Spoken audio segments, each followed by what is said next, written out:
కుమారులారా, తండ్రి ఉపదేశము వినుడి, మీరు వివేకమునందునట్లు ఆలకించుడి. నేను మీకు సదుపదేశము చేసేదను. నా బోధన త్రోసివేయకుడి. నా తండ్రికి నేను కుమారుడుగా ఉంటిని. నా తల్లి దృష్టికి నేను సుకుమారుడనైన ఏక కుమారుడనై ఉంటిని. ఆయన నాకు బోధించుచు నాతో ఇట్లా నేను, నీ హృదయము పట్టుదలతో నా మాటలను పట్టుకొన మిమ్ము.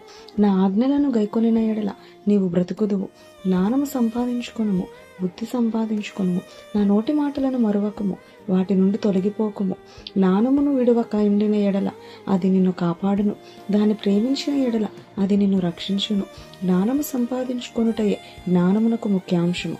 నీ సంపాదన అంతయు ఇచ్చి బుద్ధి సంపాదించుకొనుము.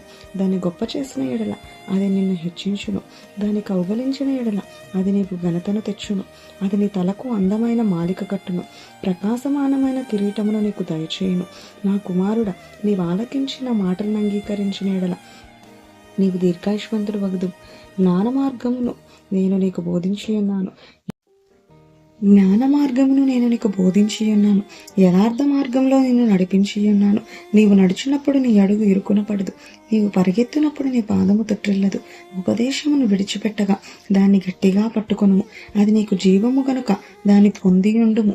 భక్తిహీనుల త్రోవను చేరకుము, దుష్టుల మార్గమును నడవకుము. దాని యందు ప్రవేశింపక తప్పించుకొని తిరుగుము. దాని నుండి తొలగి సాగిపొమ్ము.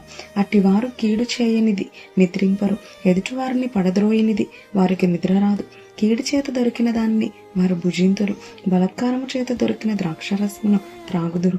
పట్టపగలగు వరకు వేకువ వెలుగు తేజరిల్లినట్లు నీతిమంతుల మార్గము అంతకంతకు తేజరిల్లును. భక్తిహీనుల మార్గము గాఢాంధకారమయము, తాము దేని మీద పడినది వారికి తెలియదు. నా కుమారుడా, నా మాటలను ఆలకింపము. నా వాక్యములకు నీ చెవియొగ్గుము. నీ కనుల ఎదుటి నుండి వాటిని తొలగిపోనీయకుము. నీ హృదయమందు వాటిని భద్రము చేసుకును. దొరికిన వారికి అవి జీవమును, వారి సర్వ శరీరమునకు ఆరోగ్యమును ఇచ్చును. నీ హృదయములో నుండి జీవధారలు బయలుదేరును. కాబట్టి అన్నిటికంటే ముఖ్యముగా నీ హృదయమును భద్రముగా కాపాడుకును.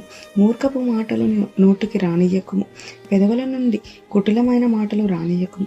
నీ కన్నులు ఇటు అటు చూడక సరిగాను, నీ కనురెప్పలు నీ ముందర సూటిగాను చూడవలెను.